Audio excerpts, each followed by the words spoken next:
भगवान श्री राम ने अपनी सबसे प्रिय भक्त हनुमान जी को क्यों मृत्युदंड दिया था? जानिए इस रहस्य के बारे में। आइए हम लोग जानते हैं। आप वीडियो में बने रहे, वीडियो के माध्यम से जानकारी दे देंगे। हमारे हिंदू धर्म के महान ग्रंथ रामायण के किस्से कहानियों से तो आप सब परिचित हैं। हनुमान की भक्ति के बारे में भी सब जानते ही हैं। वो प्रभु राम के सबसे बड़े और प्रिय भक्त थे। तब वो प्रभु राम के सबसे प्रिय भक्त थे। फिर ऐसे क्या हुआ जो भगवान श्री राम हनुमान को मौत के घाट उतारने के लिए तैयार हो गए। यही नहीं, जब हनुमान जी को मृत्यु प्राप्त नहीं हुई तो उन पर ब्रह्मास्त्र से भी प्रहार किया। एक बार सभी महान संत और ब्राह्मण सभा गण सभा में उपस्थित थे। देव ऋषि नारद वशिष्ठ विश्वामित्र जैसे बड़े बड़े विद्वान चर्चा करने के लिए इकट्ठा हुए थे कि क्या राम का नाम श्री भगवान के राम के अस्तित्व से बड़ा है। संकट मोचन हनुमान भी इस सभा में मौजूद थे, लेकिन वो कुछ बोल नहीं रहे थे। चुपचाप मौन अवस्था में वे मुनिगणों की चर्चा को ध्यानपूर्वक सुन रहे थे। नारद का मत था कि भगवान राम का नाम स्वयं भगवान राम से ही बड़ा है और ये साबित करने का दावा भी किया है। अब चर्चा समाप्त हुई तो सभी साधु संतों के जाने के समय हुआ।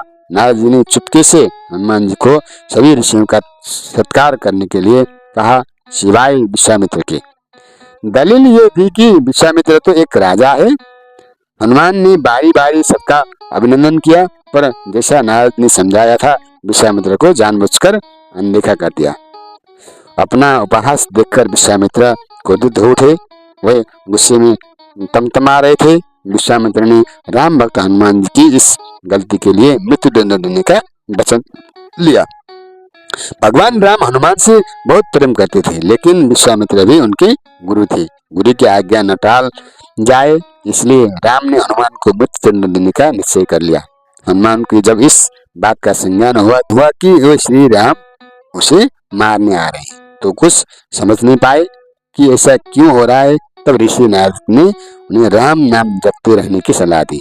एक वृक्ष के नीचे बैठे हनुमान जी जय श्री राम का जप लगा कर बैठे हुए थे। राम धुन लगाते हुए वह गहरे ध्यान में लीन हो गए। भगवान राम जब वहां पहुंचे तो हनुमान पर आक्रमण हेतु उन्होंने तीर चलाना आरंभ कर दिया, पर राम नाम में लीन पवन पुत्र एक बार बाल भी बांका नहीं हो सका। जब श्री राम ने देखा तो असमंजस में स्थिति में पड़ गए। उन्होंने मन ही मन सोचा विचार किया कि जो भक्त मेरा नाम जप रहा है उसकी तो मैं कुछ नहीं कर सकता। अपने तीर विफल होते देख भगवान राम ने कई अस्त्र भी आजमाए, पर हनुमान के आगे सब विफल हो रहे थे, क्योंकि श्री राम को अपने गुरु के वचन का पालन करना था। भगवान राम ने फिर प्रलयकारी ब्रह्मास्त्र का प्रयोग किया। भगवान राम का नाम जपते हनुमान पर ब्रह्मास्त्र भी कोई असर नहीं हुआ। पृथ्वी पर प्रलय जैसे संकट बनते देख नारद विश्वामित्र के पास गए और सब सच बता दिया। इसके बाद विश्वामित्र ने राम को वचन से मुक्त कर दिया और वही देव ऋषि नारद ने इस सिद्ध कर दिया कि राम नाम स्वयं भगवान से भी ज्यादा शक्तिशाली है। उसी को मतलब सच करने के लिए नारद ने विश्वामित्र को हनुमान से अनादर करने के लिए कहा था। इसलिए भगवान राम गुरु की आज्ञा को न टालते हुए हनुमान जी को मृत्युदंड देने जा रहे थे।